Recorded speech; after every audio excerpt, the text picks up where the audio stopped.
Hey everybody! Thanks for joining me. I'm really excited to bring you guys this recipe. I asked you what you wanted to see and you guys told me. So today we are going to be doing a gluten-free recipe. It's going to be an almond-based orange cake. Super delicious, really nice, good textures, lots of great flavors. So let's go ahead and get this going. So first thing you want to do is get your oven on. We're going to set the oven to 350 degrees, get it heating up. And in the meantime, while that heats up, we're going to start mixing our ingredients together. With this recipe, you can use any number of bowls, tools, whatever you want to mix it with. Mix it in depending on what you have available. Today, for the sake of just ease and my favorite tools and being able to show them to you, I'm going to be using my handy dandy KitchenAid mixer. So I've got my bowl here all ready to go. I've already weighed out 250 grams of butter. We're going to take our butter, get it into our bowl here. You want your butter to be soft. So if you can take it out ahead of time and get it warming up, get it up to room temperature so it's nice and soft and easily mixable, that would be fantastic. From there, once we have our butter in our bowl, we are going to take our sugar. So for the sugar today, I am using a raw, unprocessed sugar. Hence, it's the color that you get here. You get that little bit of that golden color to it. You are free to use whatever sugar you like. You can use brown sugar. You can use just white table sugar. This is all up to preference. So once we get our sugar in there, we're gonna get our beater attachment. Wow, that was hard. Words. Words are hard sometimes. So we're gonna get the beater attachment onto the mixer. We're gonna go ahead and get that going. So this bad boy is a little loud, so bear with me here. Real quick, we're gonna get it started up. Also helps if you make sure that your mixer is plugged in. Good life choices. So we're just going to turn that on and get it beating. You want to let the mixer run about 3 to 5 minutes depending on the temperature of your butter. You just want that sugar and butter to be all whipped together, nice and fluffy. So we'll let that go a few minutes.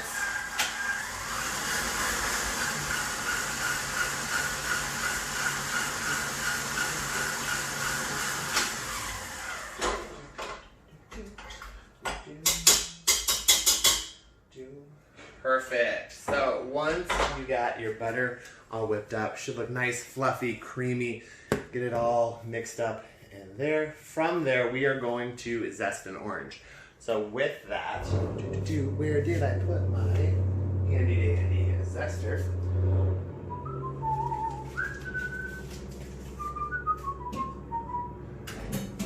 There it is, right there in front of me. So I have already zested most of the orange. I did want to show you guys what you'll use to do that. It's called a microplane.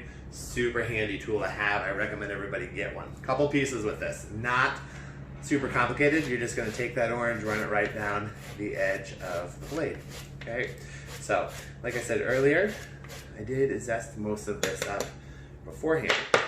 I did want to show you a thing you want to be careful of when zesting fruit, especially oranges and lemons. You don't want to go too deep. If you cut into the orange so that you've come down into the meat or you start to see the white pieces, you've cut too far into the fruit and you're likely going to have some really bitter flavors there. Once you get past the actual zest, the fruit gets kind of bitter. So we've got our zest here. We are going to go ahead and put our zest into the butter mixture. With that, we are also going to use some of our orange here. So I'm going to go ahead and put our zest into the bowl. Get it all in there. Then we are going to take the orange, cut it in half. We are going to squeeze half of that orange juice into this mixture. I like to do it over a little kitchen sieve. That way if you've got seeds in your orange or any big chunks, you don't get them into your actual batter. So go ahead and put this over here. Perfect. For the next piece, I am just going to use a regular kitchen whisk. I'm going to go ahead and whisk that together. You just want that to be really well incorporated. Get everything combined. Boom. Perfect. So we got that all mixed up. Now the second piece is to go ahead and add our eggs. So for that, I've got 4 eggs here. We're going to take them, add them in one at a time, give it a little mixing in between each add. 1 egg in. Break it up a little bit.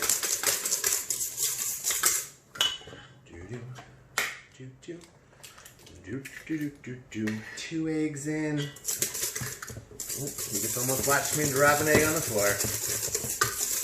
Would have been a mess. Boom, eggs are in.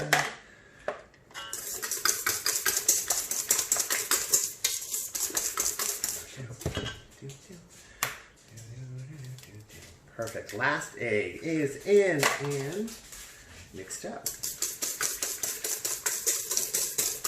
There we go.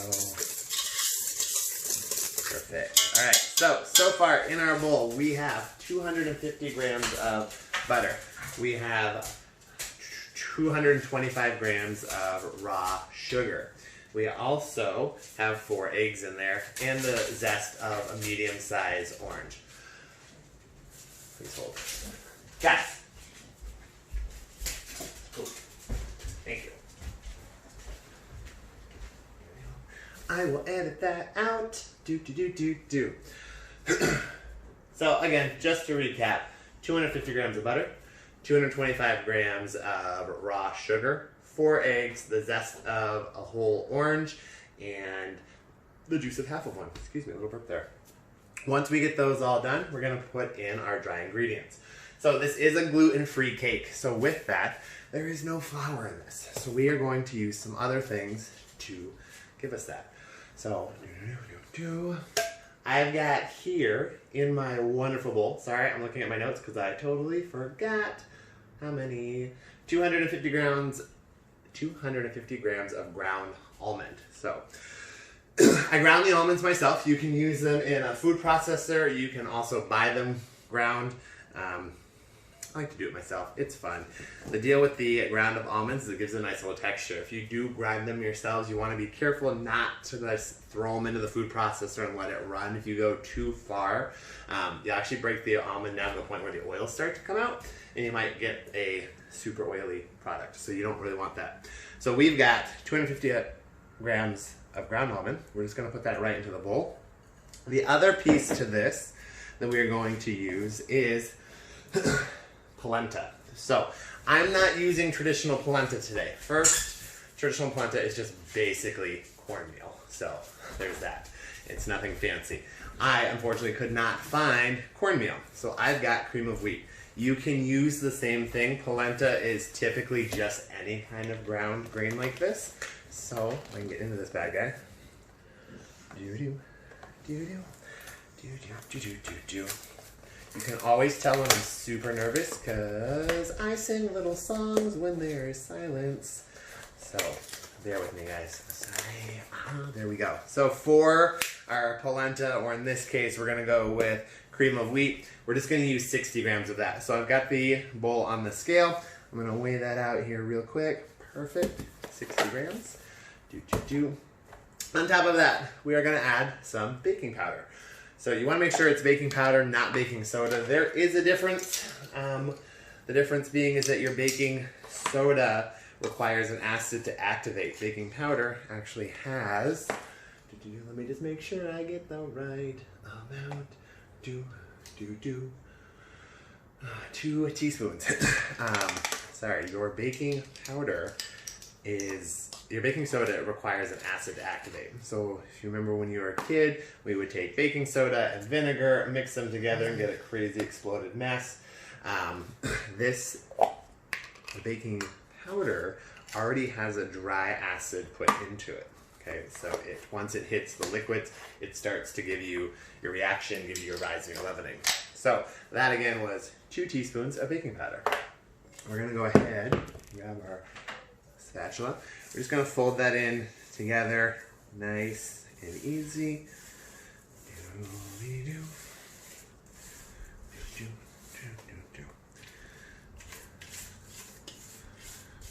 Perfect. Get it all mixed together, nice and good.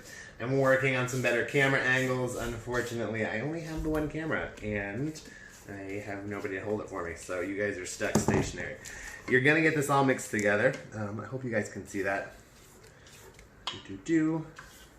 It should kind of look like a soupy, gloppy mess. So once that's all mixed together, we're going to go ahead and put it into our pan. I'm using a springform pan. So springform pans, little lever on the side, lets the bottom pop out of it. I like a good springform pan. Makes it easier for getting the cake out of the actual pan. Tip that I would give though is if you are going to use a springform pan, wrap the bottom of it in aluminum foil. A lot of springform pans are known to actually leak a little bit. It's just the design of the pan. It's nothing you can really do about it. A lot of them won't leak. Mine do, so I wrap them in aluminum foil. It creates a seal for you so it doesn't leak. I'm gonna go ahead and put that into my pan. This is I want to say 8-inch springform pan. You can put it into a 7 if you want a little bit thicker cake. You can put it into a 9 if you want a little bit thinner cake. I kind of like it right in the middle. So we're gonna scrape that all out, get everything in there in the pan. So now all we gotta do is put this bad boy in the oven. So go ahead, put this in. Middle shelf, put it in the oven. It takes about 50 minutes for it to bake.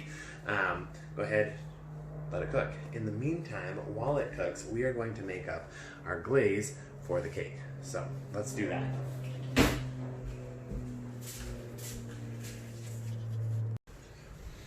Alright, so to go on top of this cake, we're just going to have a super simple syrup. So for that, we've got our pan. We're going to take our sugar.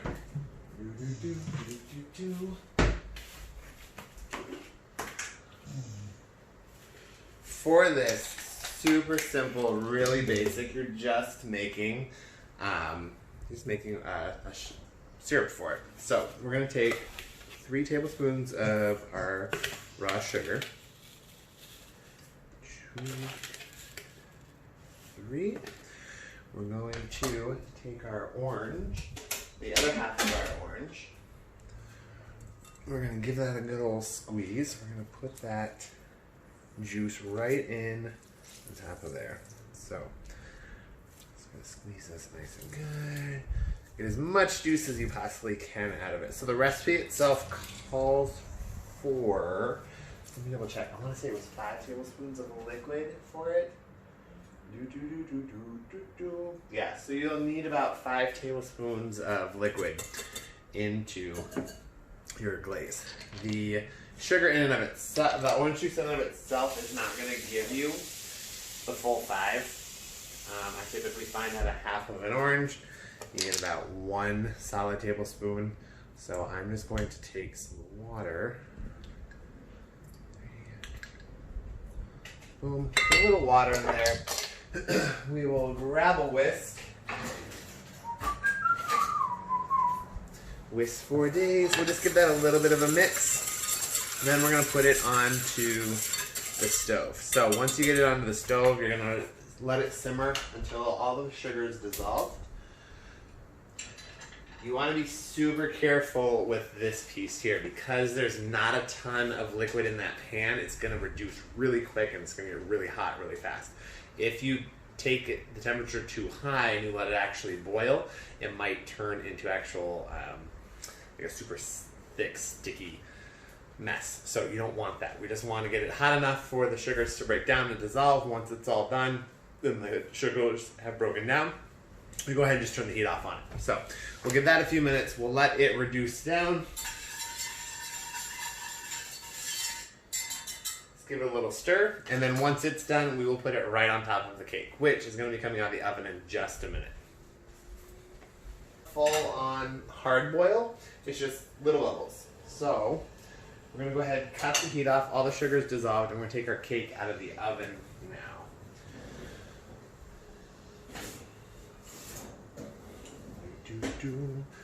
So we have our wonderful little cake here. I'm going to take our cutting board. We're going to flip it over, take the cake. So what you are looking for is to be able to take a knife, put it right into the center. It comes out nice and clean. So what we will do now is pop the little spring on our pan. Okay. Take our knife, run along the edge of the pan, just to make sure nothing sticks. Gonna give that a little pull. Boom. There she goes. Be nice and careful. It is super hot still. And there we go. We've got our cake. So, for this, I'm gonna grab a cake plate here.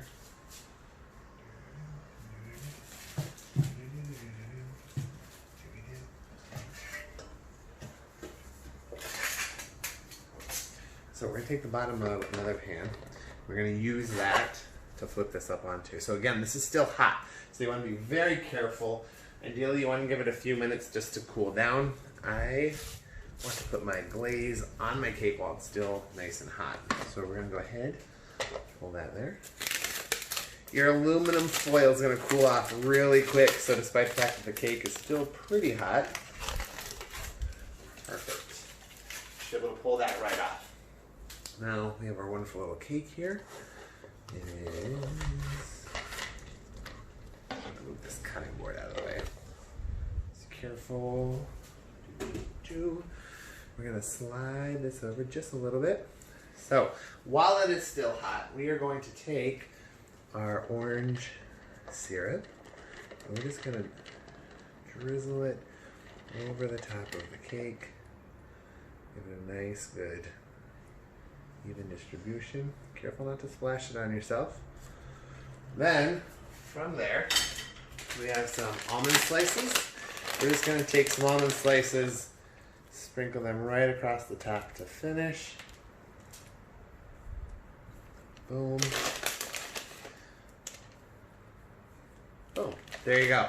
So, that is our finished product. So, gluten-free, super delicious, very tasty, lots of healthy things in there. Again, thank you so much for watching my video today. I really appreciate you tuning in. So again, this is my very first one of these videos. I hope to do a lot more of them.